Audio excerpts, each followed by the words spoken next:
You cannot scientifically provide interventions. You need knowledge. Interventions must be carried on the basis of data, on the basis of information. Information is critical. We are in an information age. That is why our fertilizer is being distributed on the basis of vouchers that are digital, vouchers that are sent to farmers. Ndio tumeondoa wale wakora wote, kwa sababu leo kila mkulima ako registered. Kwa sababu hiyo Kenya sasa ni nchi number 1 kwa bara ya Afrika kwa kuzalisha maziwa. We are today the largest producers of milk in our republic because of the interventions we have done in our livestock sector. Na tunaendelea na kushughulika na hiyo maneno. Mimi pia nilikubaliana na nyinyi ya kwamba nitabadilisha mambo ya afya. Ile NHIF ya zamani ilikuwa ya watu wachache. Watu ambao wako na kazi, watu wako na uwezo, watu wako na pesa ndio walikuwa pale kwa NHIF. Mimi nikasema katiba ya Kenya sehemu ya 43 inasema afya ni haki ya kila Mkenya, bila ya kujali ni wa dini gani, ako na kazi, ako na uwezo, ako na pesa, kila Mkenya. Na leo mimi nafurahi nasimama mbele ya Wakenya, ile NHIF ya watu wachache, leo SHA tumesajili wananchi milioni 32.2. Pesa ambayo tumelipia gharama ya matibabu kwa mahospitali zetu ni shilingi bilioni 170. NHIF in 10 years haingeweza kulipa hiyo pesa. We have paid 170 billion in 1.5 years. Progressively. Leo utapata ushuhuda. Mmesikia Mahmoud anasema hapa mtu wake alikuwa hospitali, bili kakuja shilingi milioni 1, SHA ikalipa 750. Kusema ukweli, ile harambee ambayo ilikuwa inafanywa michango kila kijiji, WhatsApp group ya kuchanga pesa ya hospitali zimepungua by 80%. Ni kweli ama si kweli? We must say this so that we can ashame the liars and the devil. Sema hiyo. Unasikia mtu anasema SHA haifanyi, na yeye mwenyewe hajakuwa mgonjwa, yeye mwenyewe hata hajajiandikisha. Sasa wewe ambaye hujajiandikisha unajuaje SHA inafanya ama haifanyi? Sio kama tunaelewana my friends. So leo, this afternoon, mimi na huyu Aden Duale, leo afternoon ya leo tunaenda kuanzisha ambulance service ya emergency ambayo itashughulikia Wakenya wote katika taifa letu la Kenya. Sisi tumesema ndani ya SHA pale kukitokea emergency, kukitokea ajali ama emergency yeyote, hapo ndio tunapoteza maisha ya wananchi wengi. Na kwa sababu hiyo tumesema kama serikali kupitia kwa SHA, hapo kwa emergency, the first 24 hours ya emergency, wale wote ambao wameathirika na emergency wote watatibiwa bila malipo yoyote. Malipo itasimamiwa na SHA. Sikizeni my friends, unajua shida ilikuwa ajali imetokea, mtu amekimbizwa hospitali, badala ya hospitali kumtibu wanaanza kuuliza nani atalipa bill. Saa ile tunangojea mwenye kulipa bill, mwananchi amekufa ama ile hali imeharibika zaidi. Ndio tumesema kama serikali, emergency yote, ajali ikitokea mahali popote, ambulance itafika pale, itampeleka huyo mwananchi hospitali, na hospitali atatibiwa, atashughulikiwa bila ya kuulizwa nani atalipa bill, kwa sababu tumesema bill italipwa na bima ya serikali ya SHA. Nyinyi mnanielewa? Leo we are going to launch the ambulance service for the whole nation. Ndio we actualize na tuokoe maisha ya wananchi wetu. Hiyo ndio kupanga vile ya kubadilisha Kenya. Kenya, my friends, ndugu zangu Waislamu, Kenya haiwezi kubadilika kwa siasa ya bure, kelele, chuki, ukabila, matusi. Haya mambo hayawezi kubadilisha taifa letu. Na ndio mimi nimewauliza hawa wanajaribu kushindana na mimi. Nimewauliza, agenda yenu ni gani? Sera yenu ni gani? Mpango yenu ni gani? Agenda yenu ni gani? Hata nyinyi mnajua hawana? Mumesikia wakisema ati ile shida kubwa wako naye na housing, ati ni vile watapandisha kuku juu kwa mtu. Sasa I mean, surely if that is the kind of alternative we are looking for, you know, sijui kama tunaelewana jameni. Ndugu zangu watu wa Islamu, haya maneno yote nimesema ni kwa sababu mimi nataka tushirikiane ndio tubadilishe taifa letu la Kenya. Mimi nimesema naamini kwa hii taifa. Hii maendeleo wengine wamefanya, tunaweza kufanya hata na zaidi. Na tuko na uwezo. Na ndio nimependekeza Wednesday next week tarehe 12, mimi nataka tuanzishe mazungumzo kama Wakenya. Mazungumzo ya kulenga uchumi na maendeleo. Wengine wanasema hawataki mazungumzo ya uchumi na maendeleo, ati wanataka mazungumzo ya siasa. Sijui kama tunaelewana. Ati wanataka tu tuongee siasa, right ya huyu, right ya ule, right ya ule, na right ya maendeleo iko wapi? Na right ya mtoto ya huyu kusoma iko wapi? Na right ya huyu mwananchi kuwa na matibabu iko wapi? Kuwa na makao ya sawasawa iko wapi?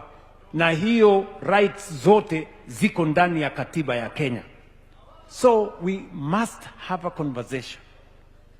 We should have a conversation as a people of Kenya on actualizing the constitutional provisions that are going to make a difference in the development and the economic prosperity of our nation.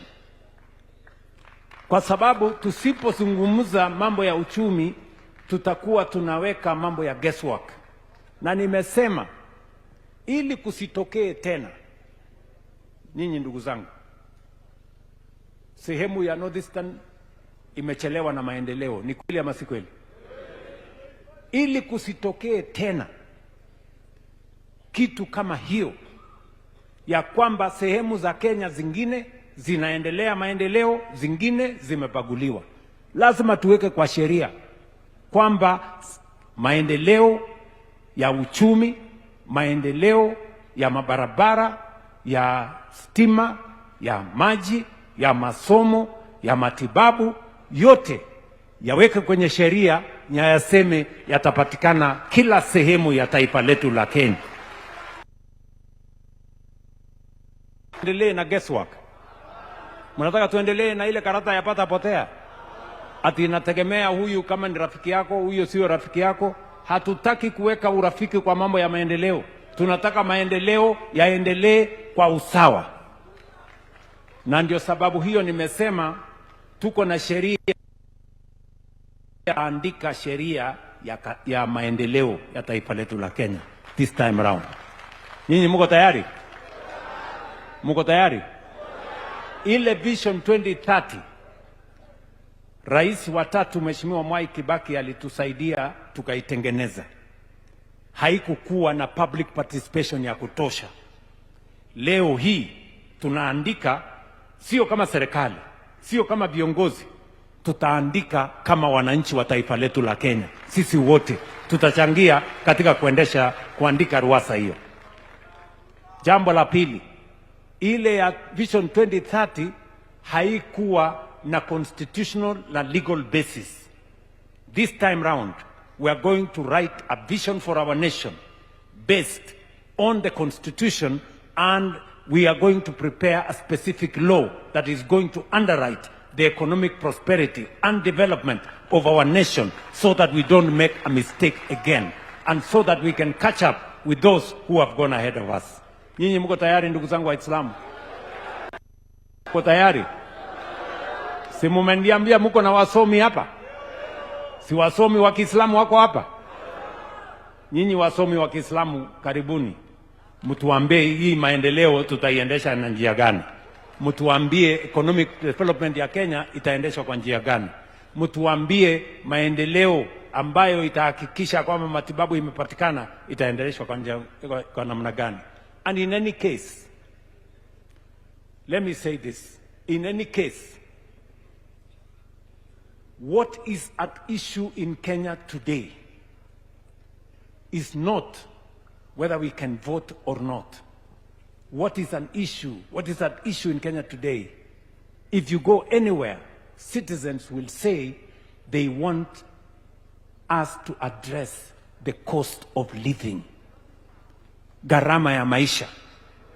Na gharama ya maisha itashughulikiwa tukipunguza gharama ya chakula kwa kushughulika na mambo ya kilimo, ndio chakula ipatikane kwa wingi.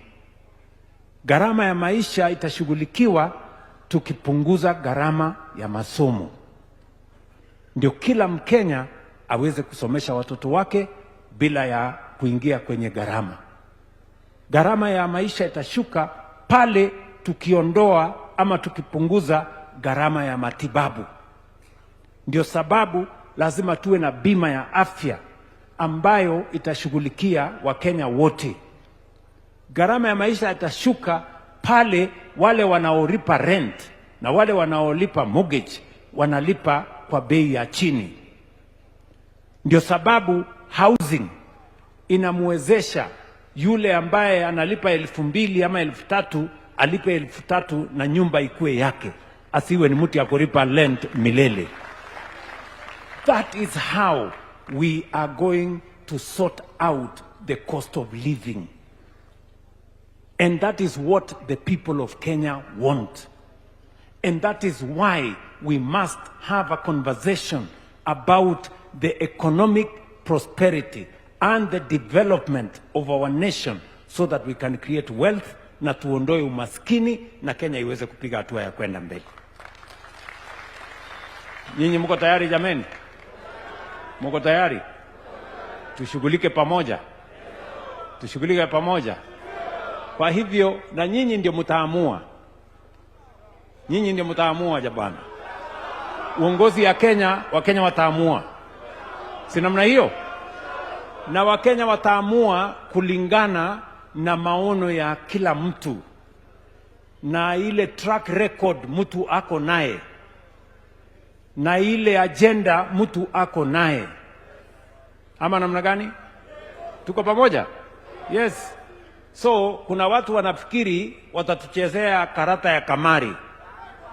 Kasongo must go, alafu atiwapite. Hapana, ikae namna hiyo. Tafuteni sera bwana. Ati watatuchanganya. Ati wakuje tu waimbe hapo, one time, Kasongo, must go, sijui nini. Ati alafu wapite. Watapita namna gani? Na vile tuko macho. You have to do the difficult task, my friend.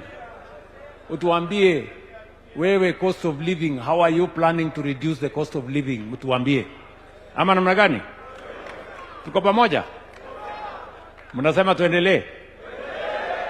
Tuendelee na kazi? Mnasema niunganishe wa Kenya? Nijenge barabara? Tujenge mashule? Tuendelee na SHA? Niendelee na housing? Tutoe watu kwa vitongoji duni? Kila mtu aishi mahali pazuri? Tuunganishe wa Kenya? Wangapi wanasema tuendelee na kazi jameni, nione tuendelee.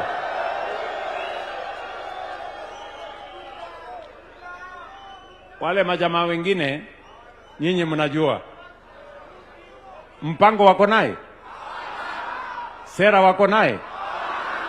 Agenda wako naye? Mpango wako naye? Hata sitaki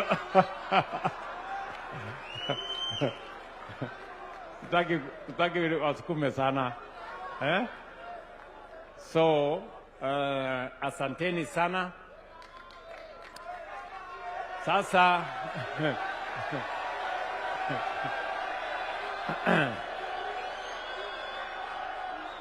so nafikiri tumefikia tamati. Kuna jambo ambayo hawa viongozi wameniuliza. Hawa ndugu zangu wa CIPK wamesema wako na mahali wanalipa rent kule Mombasa. So mimi nitatafuta viongozi wetu wa kutoka Mombasa, Omar Hassan Joho na wengine, kina Omar hapa, kina Hassan Joho, Abdul Samad na wengine. Mimi nitatoa mchango wangu wa milioni 50 wajaze, wapange hiyo maneno. Na pia ule mtu wangu wa kutoka Rift Valley na kutoka ule mtu wangu ule jamaa huyu amesema tujenge mahali pengine pa kufundisha kule Western Kenya, mahali ya kufundisha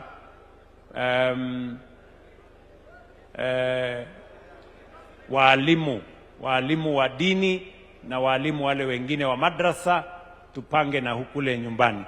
So nyinyi, wewe utapanga na mimi, tutaongea tukielekea nyumbani kule.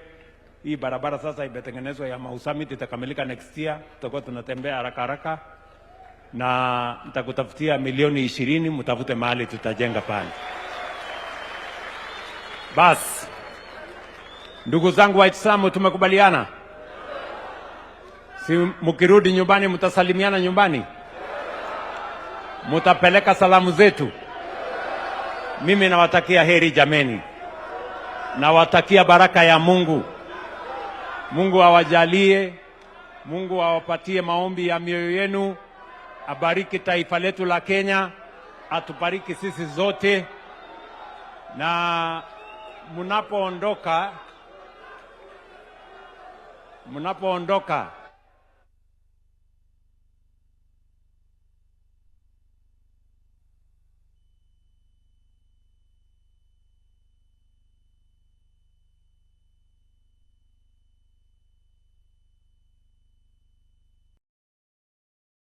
sasa, hata na nyinyi niwaulize, yani mnafikiri ya kwamba mnaweza kuja hapa kwangu alafu mtoke